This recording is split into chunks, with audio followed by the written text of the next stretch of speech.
Hello friend, आपके अपने परिवार एमबी स्टडी पॉइंट में स्वागत है। आज मैं गणित का पेपर 2023 का करा रहा हूँ, कक्षा 10 हाई स्कूल का।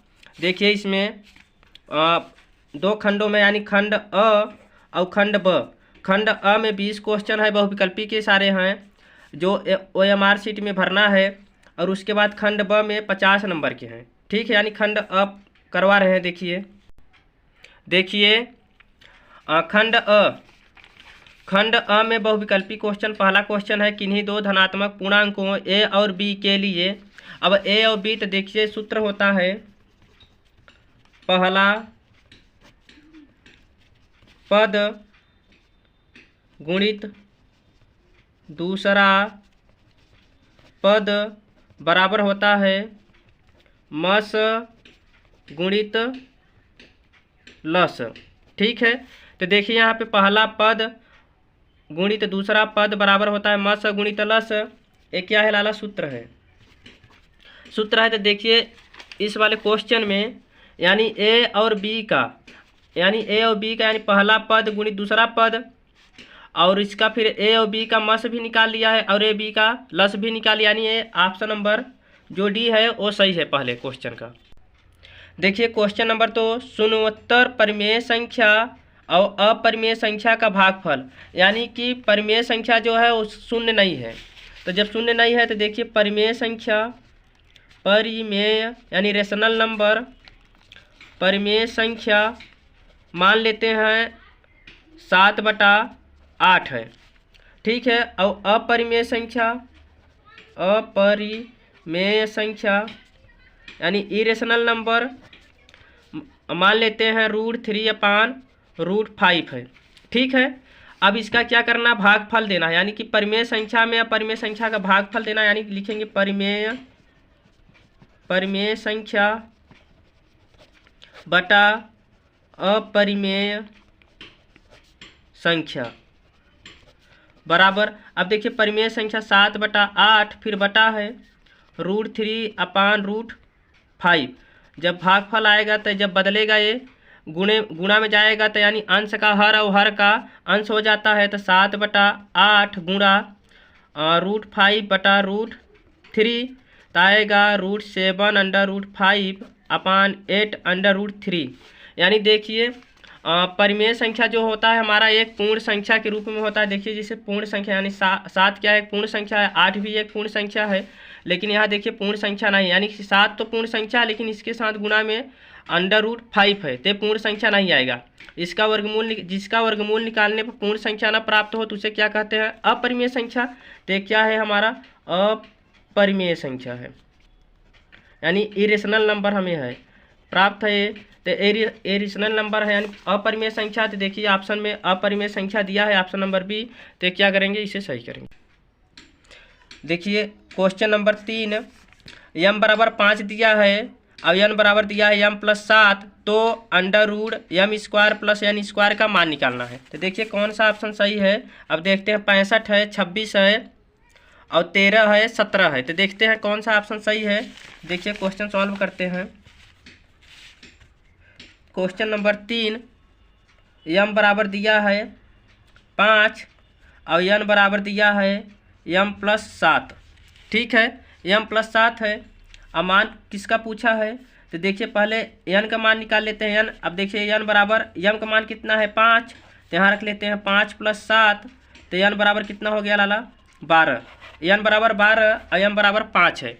ठीक है, अब देखिए पूछा है मान अंडर में m² प्लस n²।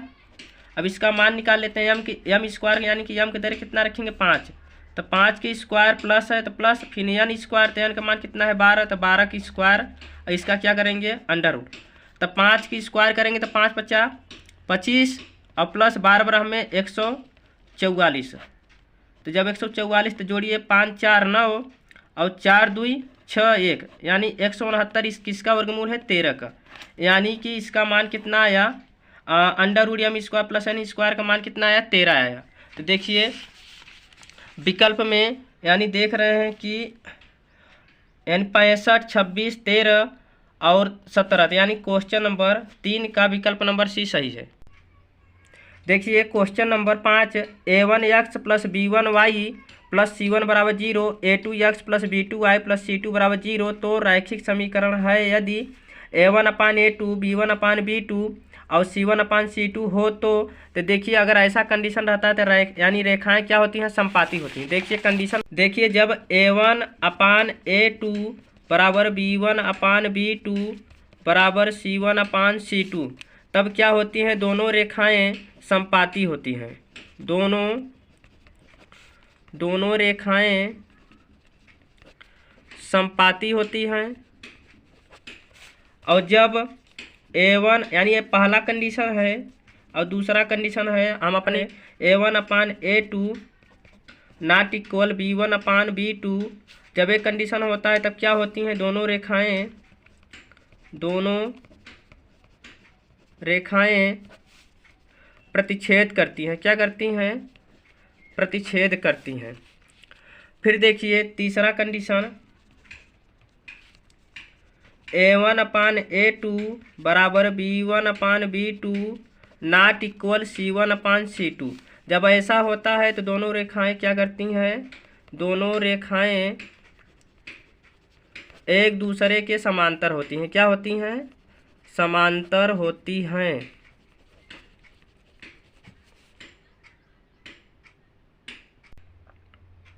देखिए क्वेश्चन नंबर अगला है, किसी संख्या का 1/3 भाग 21 के बराबर है तो वह संख्या होगी।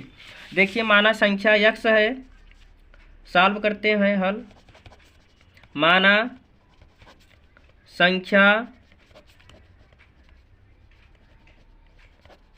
संख्या कितना है, x है। जब माना संख्या x है, देखिए यहाँ 2 बार लिख दिए हैं, माना संख्या x है तो बोल रहा है, देखिए क्वेश्चन में किसी संख्या का 1/3 भाग, तो संख्या का 1/3 भाग यानी कि x गुणित 1/3 तिहाई भाग बराबर किसके बराबर है, 21 के है। तो देखिए यानी x/3 बराबर 21, तो x बराबर क्या होगा, 21 गुणित 3, तो x का मान कितना आएगा, 3 1 के 3 और 3 दूनी 6, यानी x का मान कितना, यानी संख्या कितना आया, 63। तो देखिए यानी वह संख्या क्या होगी, तो वह संख्या क्या होगी लाला, 63। यानी क्वेश्चन नंबर 6 में यानी विकल्प नंबर सी सही है। देखिए क्वेश्चन नंबर 7 में, यदि द्विघात समीकरण x² plus 2x minus p बराबर 0 तो एक मूल -2 हो तो p का मान क्या होगा। तो देखिए हल करते हैं। देखिए एक मूल दिया है यानी अल्फा का मान कितना है, -2 दिया है और p का मान पूछ रहा है। तो देखिए समीकरण क्या है, x² plus 2x minus p बराबर 0 है। तो देखिए पहले लिखते हैं मूलों का योगफल क्या होता है, मूलों का योगफल यानी अल्फा प्लस बीटा बराबर होता है -b/a। अल्फा प्लस बीटा बराबर होता है -b क्या है, x का गुणांक, तो x के स्थान पर कितना है, वो x का गुणांक क्या है, 2 है, तो -2 बटा, अब a क्या है, x² का गुणांक, तो इसका गुणांक कितना है, 1 है, तो यहाँ रखेंगे 1, यानी अल्फा का मान कितना है, -2 प्लस बीटा बराबर -2, तो बीटा बराबर कितना आया, -2 + 2 तो कट गया, यानी कि बीटा बराबर 0। अल्फा का मान कितना है, -2 है और बीटा का मान कितना है, 0 है। तो पूछ रहा है p का मान, तो देखिए p, तो एक सूत्र और होता है मूलों का गुणनफल अल्फा इंटू बीटा बराबर होता है c/a। तो देखिए अल्फा का मान कितना है, अल्फा का मान दिया है -2, तो रख लेते हैं -2 गुणित बीटा का मान कितना है, 0, तो हो गया यहाँ पे 0 बराबर c क्या है, तो देखिए यहाँ c जो है p के स्थान पर है यानी अचर पद है, तो -p बटा, अब देखिए ये क्या है, तो x² का गुणांक है, तो x² का गुणांक कितना है, 1 है, तो यहाँ रख लेते हैं 1, यानी कि 0 में जब किसी संख्या में अगर 0 का गुणा होता है तो 0 हो जाता है, तो -p, यानी कि p का मान कितना होगा, 0, यानी p का मान कितना है लाला, 0। तो देखिए विकल्प में देखते हैं, यानी कि 0, यानी कि p का मान कितना है, 0। क्वेश्चन नंबर 7 का विकल्प नंबर ए सही है। देखिए क्वेश्चन नंबर 8, दो त्रिभुजों के क्षेत्रफल का अनुपात उनकी संगत भुजाओं के वर्ग के बराबर होता है। यानी कि दो त्रिभुजों के संगत भुजाओं का अनुपात उनके वर्ग के बराबर हो तो त्रिभुज होते हैं। तो त्रिभुज क्या होते हैं? समरूप होते हैं। ठीक है, यानी सिमिलर। दोनों त्रिभुज क्या होंगे? समरूप होंगे। त्रिभुज एक त्रिभुज ए बी सी एक समद्विबाहु त्रिभुज है जिसमें ए बी बराबर ए सी है। तो देखिए त्रिभुज ए बी सी, अब देखिए इसमें ए बी बराबर ए सी है तो ए बी बराबर ए सी, तो कोण का संबंध दिया है। देखिए जब दो भुजा बराबर होते हैं तो उनके सामने तो एक कोण और एक कोण क्या होंगे? बराबर। यानी कोण जब ए बी बराबर ए सी है तब यानी दो भुजा आपस में जब बराबर होते हैं तो दो कोण भी आपस में बराबर होते हैं। तो कोण बी बराबर कोण सी, यही क्या है? बराबर है। तो देखिए कोण इसमें दिया है, यानी कि विकल्प नंबर जो सी है कोण बी बराबर कोण सी है, यानी क्वेश्चन नंबर 10 का विकल्प नंबर सी सही है। क्वेश्चन नंबर 11 देखिए त्रिभुज ए बी सी में ए बी बराबर 6√3 सेंटीमीटर, ए सी बराबर 12 सेंटीमीटर और बी सी बराबर 6 सेंटीमीटर, तो कोण बी होगा। तो देखिए एक त्रिभुज बना लेते हैं। त्रिभुज ए बी सी, अब त्रिभुज ए बी सी में देखिए यहाँ पे ए बी बराबर कितना है? 6√3, तो यहाँ लिख लेते हैं ए बी बराबर 6√3 और ए सी बराबर 12 सेंटीमीटर और उसके बाद बी सी बराबर 6 सेंटीमीटर। अब देखिए कोण बी पूछ रहा है, कोण बी पूछ रहा है तो देखिए यहाँ पे किसी भी त्रिकोणमितीय अनुपात से निकाल सकते हैं। तो देखिए साइन थीटा बराबर यानी साइन बी बराबर क्या होता है? लंब बटा कर्ण होता है। तो लंब कितना है? यहाँ देखिए एंगल नहीं दे रहा है तो इससे निर्धारित नहीं हो रहा कि कौन सा लंब है, यानी लंब बटा कर्ण होता है। तो देखिए यहाँ पे लंब है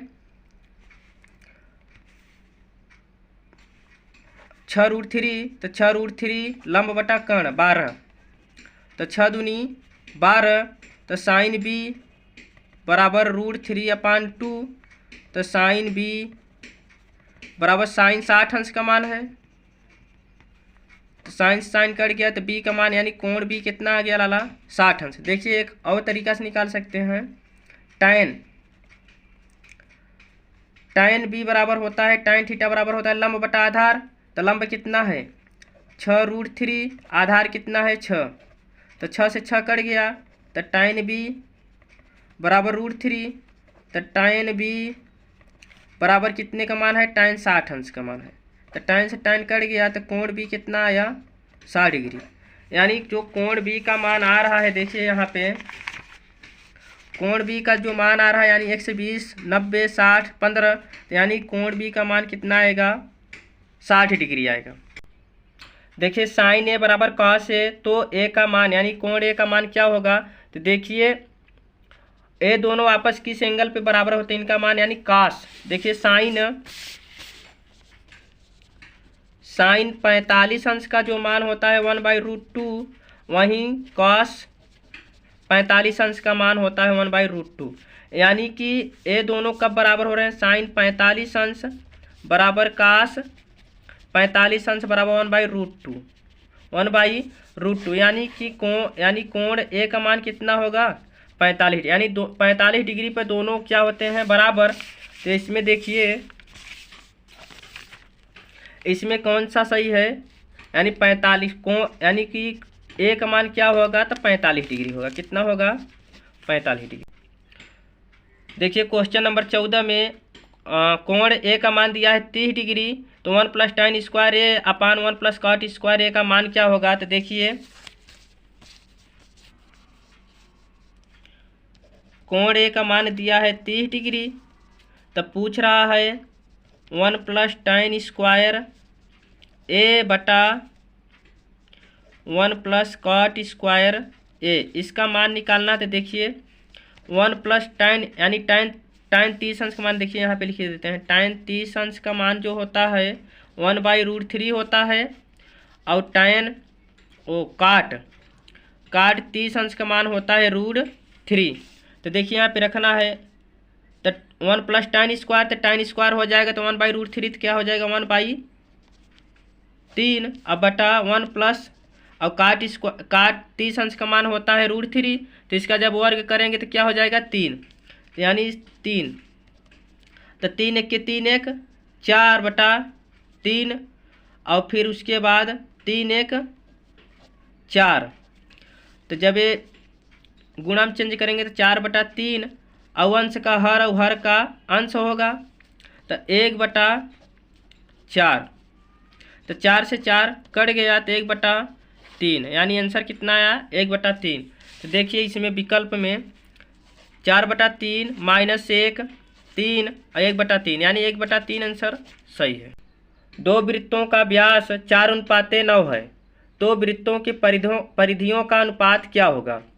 देखिए यहाँ पे वृत्तों के व्यासों का अनुपात दिया है, तो व्यास क्या होता है 2r1/2r2। दो व्यासों का अनुपात दिया है 4/9, तो 2 से 2 कट गया, r1 अनुपात r2 बराबर 4/9। देखिए यानी कि व्यासों का अनुपात दिया है, तो यानी व्यास बराबर क्या होता है, d बराबर होता है डायमीटर 2 गुणित त्रिज्या होता है। तो जब यानी कि पहला वृत्त के लिए r1 मानेंगे और दूसरे वृत्त के लिए r2 मानेंगे, तो यहाँ क्या हो जाएगा, तो 2r1/2r2 का अनुपात जो दिया है 4:9, यानी 4/9 दिया है, तो r1/r2 बराबर क्या होगा 4/9। जब 4/9 होगा तो पूछा है परिधियों का अनुपात, तो परिधि क्या होता है, वृत्त का परिधि जो होता है 2πr होता है। तो पहले वृत्त के लिए क्या करेंगे 2πr1 दूसरे वृत्त के लिए 2πr2। तो देखिए यहाँ पर 2 से 2 कट जाएगा, पाई से पाई कट जाएगा, तो कितना आएगा r1/r2।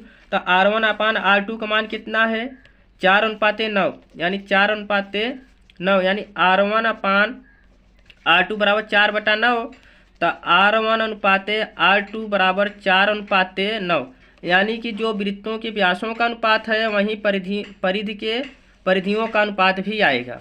तो देखिए यहाँ पे इसमें दो वृत्तों के व्यासों का अनुपात दिया है 4:9, तो परिधियों के अनुपातों यानी वृत्तों के परिधियों का अनुपात वही होगा 4:9 ही आ गया। तो देखिए विकल्प नंबर बी सही है, इसमें लाला कोई मारा है, विकल्प नंबर सी है जो गलत है।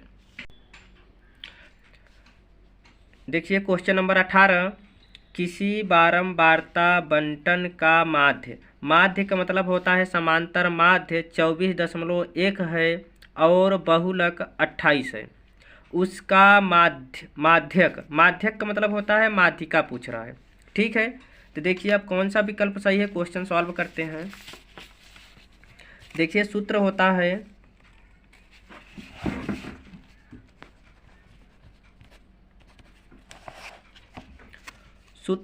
है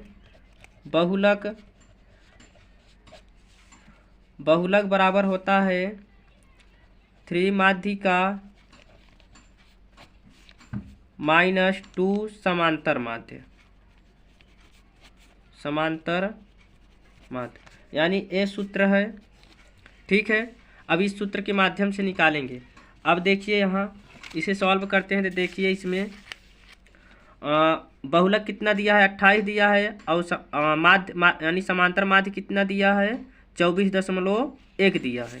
तो देखिए यहाँ लिखते हैं बहुलक 28 बराबर 3 गुणित, देखिए अब 3 गुणित माध्यिका लिख सकते हैं, 3 गुणित माध्यिका माइनस 2 गुणित, अब समांतर माध्य कितना दिया है 24.1 दिया है। अब देखिए यहाँ पे 28 बराबर 3 गुणित माध्यिका माइनस 2 एक के 2 और 2 चौक 8 और 2 दूना 4। अब कितने अंक पे दशमलव है? एक अंक पे, तो यहाँ लगाएंगे एक अंक पे दशमलव। अब देखिए इसके आगे कौन सा चिन्ह है लाला? माइनस है तो इधर आएगा, इस साइड में बराबर किधर आएगा तो क्या हो जाएगा? प्लस। तो 28 प्लस 48.2 बराबर 3 गुणित माध्यिका। ठीक है, अब बगल में जोड़ लेते हैं। 48.2 और 28 को जोड़ना है तो 0.0 लगा लेते हैं। अब इसे जोड़ना है तो 2.8816 4 2 6 1 7 यानी 76 कितना आ रहा है? 2 आ रहा है। तो यहाँ रख लेते हैं 76.2 बराबर 3 गुणित माध्यिका। अब देखिए 3 क्या कर रहा है? गुणा, तो इधर जाएगा भाग करेगा, यानी 76.2 बटा 3 बराबर माध्यिका। अब देखिए 3 से काटिए, 3 एक का 3, 3 दूनी 6 1 बचा, 3 पचे 15 1 बचा और 3 चौक 12 0.1 अंक पे, यानी माध्यिका कितना आया? माध्यिका 25.4 आया। अब देखते हैं विकल्प। देखिए यहाँ पर 25 आया है, 26 आया है, 25.4, यानी यही हमारा ऑप्शन विकल्प नंबर सी क्या है? सही है। देखिए क्वेश्चन नंबर 19 में वर्ग अंतराल दिया है बारंबारता। बारंबारता बहुलक का मतलब ही होता है कि जो बार बार आए तो उससे बहुलक कहते हैं, सबसे ज़्यादा बार आया हो। तो सबसे ज़्यादा बार कौन आया है? तो देखते हैं कि 23 के ऊपर वर्ग अंतराल कितना है? 20 और 20 से 30। अब 20 से 30 देखिए, अब विकल्प में है 10 से 20, 20 से 30, तो 20 से 30 वाला क्या है? सही है, क्योंकि 23 बार आया है। 20 से 30 23 बार आया है, तो बहुलक सबसे ज़्यादा जो आता है उससे बहुलक कहते हैं। तो यहाँ विकल्प नंबर कौन सही है? 19 का बी सही है। फिर देखिए क्वेश्चन नंबर 20 में माध्य मतलब होता है माध्यिका, माध्य मतलब होता है समांतर माध्य, और माध्यक मतलब होता है माध्यिका और बहुलक के बीच संबंध होगा। तो देखिए सूत्र अभी बताए हैं कि बहुलक बराबर होता है 3 माध्यिका -2 समांतर माध्य, यानी ये क्या है? सूत्र ही है, उठा के सूत्र दे दिया है। इसी के आधारित एक क्वेश्चन दिया था। देखिए दोस्तों, यदि आपको ये वीडियो अच्छा लगा है तो अपने दोस्तों तक की शेयर कर दीजिए, वो भी अपना क्वेश्चन मिला ले कि हमारा कितना सही है। आप सभी लोगों को पेपर दे करके आए हैं, बहुत बहुत बधाई हो, बहुत बहुत धन्यवाद ये वीडियो देखने के लिए।